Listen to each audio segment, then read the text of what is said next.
अस्सलाम वालेकुम। वालेकुम अस्सलाम। Kashif Hussain Junejo. I am from SL college and I am the student of inter class. और आज दोस्तों मैं आपके सामने एक नई चीज शेयर करने जा रहा हूँ जो लिटरेचर से रिलेटेड है कि राइमिंग स्कीम जो है वो हम कैसे कर सकते हैं किसी भी पोएम की। तो सबसे पहले तो मैं आपको ये बताऊंगा कि हमारी पोएम का जो टाइटल है वो है डोंट क्विट, मतलब हार ना माने, सही है। Do not give up, do not withdraw, सही है। विथड्रॉ ना करें, सरेंडर ना करें, ना ही गो करें।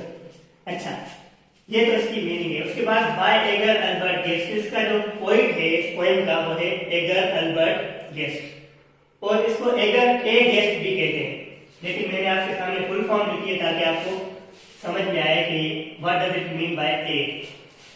अच्छा, अब यहाँ पर मैंने इनकी जो डेट ऑफ बर्थ है वो लिखी है। 1881 में ये पैदा हुए थे और 1959 में ये वफात पा गए।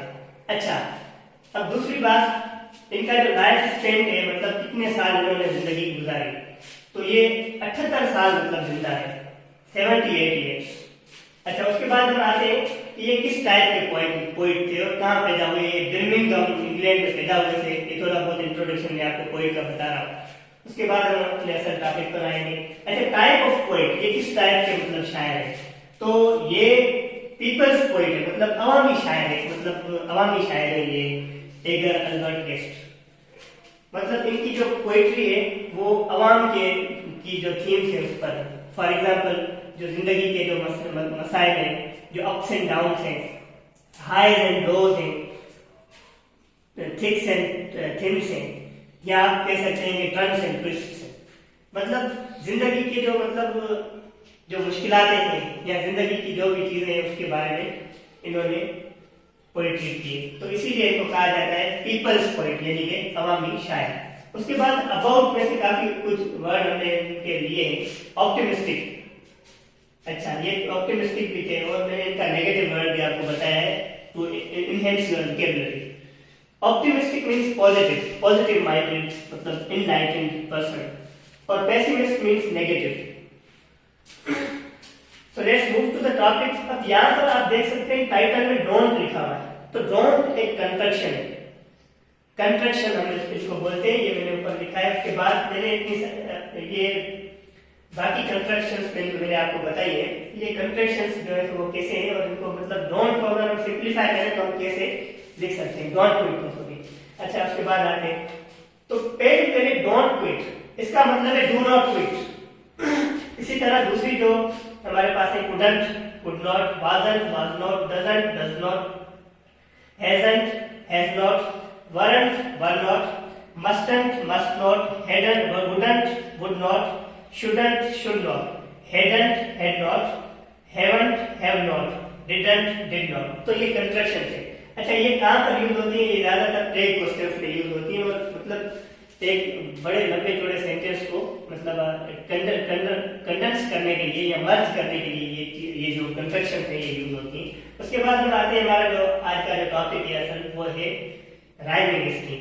अब इस पोएम की डोंट क्विट की मैंने स्टेंजा वाइज राइमिंग स्कीम यहाँ पर लिखी है। मैं आपको one by one stanza wise समझाऊंगा कि राइमिंग स्कीम हम किस तरह ले सकते हैं और राइमिंग वर्ड्स क्या होते हैं। सबसे पहले मैं आपको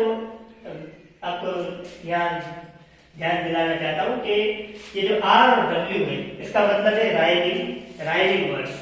उसके बाद है आर एस, इसका मतलब है राइमिंग स्कीम या राइमिंग पैटर्न भी बोलते हैं, या राइमिंग मेथड, राइमिंग अरेंजमेंट या राइमिंग स्ट्रक्चर भी हम कह सकते हैं। अच्छा, अब देखिए राइमिंग वर्ड्स क्या होते हैं, ऐसा वर्ड जो दूसरे वर्ड से मतलब साउंड उसका मिले। जैसे कि फॉर एग्जांपल विल है, स्पेलिंग डज नॉट मैटर, मतलब स्पेलिंग का कोई फर्क नहीं। अब आप देख सकते हैं विल, अपहिल, ये दोनों राइमिंग वर्ड्स हैं। उसके बाद हाई, साई, ये दोनों राइमिंग वर्ड्स हैं। बिट, क्विट, ये भी राइमिंग वर्ड्स हैं। अच्छा, R S means rhyming scheme. अब देखिए हम इनकी राइमिंग स्कीम कैसे कर सकते हैं, और राइमिंग स्कीम का रूल मैं आपको बता दूं। जब भी पहला स्टेंजा का कोई वर्ड आएगा तो उसमें जो फर्स्ट अल्फाबेट होगा या लेटर होगा वो कैपिटल होगा। अब आप देख सकते हैं कि ए जो है यहाँ पर वो कैपिटल मैंने दिया है, ए अब जो विल है वो किससे राइम कर रहा है, वो अब हिल से राइम कर रहा है, तो ए और बी मतलब ये राइमिंग वर्ड्स है, ये राइमिंग स्कीम में इनकी लिख रहा हूं आपके सामने। अच्छा, उसके बाद हाई। अब दूसरा ये देखना होता है कि ये जो दूसरा अगर कोई वर्ड आ जाए तो उससे ऊपर भी देखा जाता है कि उससे भी कोई वर्ड राइम कर रहा है या नहीं कर रहा। तो आप देख सकते हैं हाई जैसा लफ्ज ऊपर नहीं, तो यहाँ पर लेटर डिफरेंट आएगा। जैसे कि मैंने आपको बताया कि यहाँ पर ए आया सबसे पहले, यहाँ पर बी आया है, कैपिटल बी, क्योंकि पहला ये ऐसा वर्ड है जो डिफरेंट है।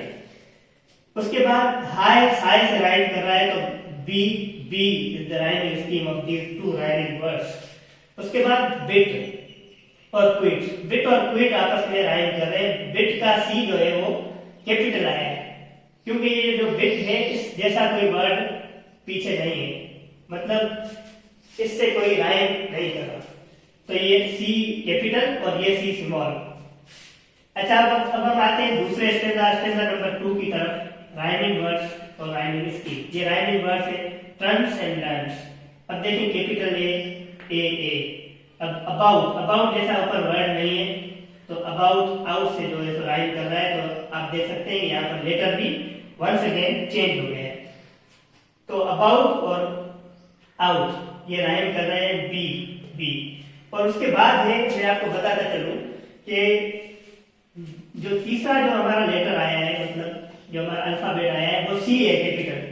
सी क्यों है? क्योंकि स्लो जैसा ऊपर कोई भी राइमिंग वर्ड नहीं है, तो इसीलिए हमने यहाँ पर लिखा है C capital and C small. Below and slow are rhyming words and rhyming scheme is C capital C and small C. अब हम आते हैं तीसरे स्टेंजा की तरफ, वो भी ऐसे ही राइमिंग स्कीम है कुछ उसकी, लेकिन राइमिंग वर्ड्स मुख्तलिफ हैं। देन, मैन, ए, अप, बी और डाउन, सी एंड सी। अच्छा, अब हम चौथे स्टेंजा की तरफ आते हैं, जिसमें सबसे पहला वर्ड है आउट, जो डाउट से राइम कर रहा है, तो ए इनकी राइमिंग स्कीम है, और बी, आर और फार ये दोनों राइमिंग वर्ड्स हैं। और उसके बाद हिट और क्वाइट, तो इसमें आप देख सकते हैं सी और इनमें बी। अच्छा, एक बार और मैं आपको बताता चलूं कि ये जो राइमिंग स्कीम होती है, इसको लिखने का तरीका, फॉर एग्जांपल फर्स्ट स्टेंजा की मैं आपको लिख के दिखाता हूँ। फर्स्ट स्टेंजा की राइमिंग स्कीम कैसे लिखते हैं, तो मैं यहाँ पर फर्स्ट स्टेंजा की राइमिंग स्कीम आपके सामने लिख रहा हूँ। ए, B and C. This is the rhyming scheme of the stanza number first.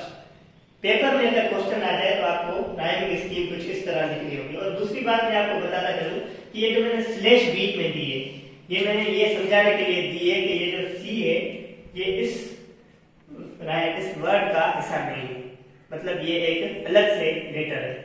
आपका बहुत शुक्रिया, और फॉलो करें, लाइक करें और शेयर करें। बहुत शुक्रिया आपका।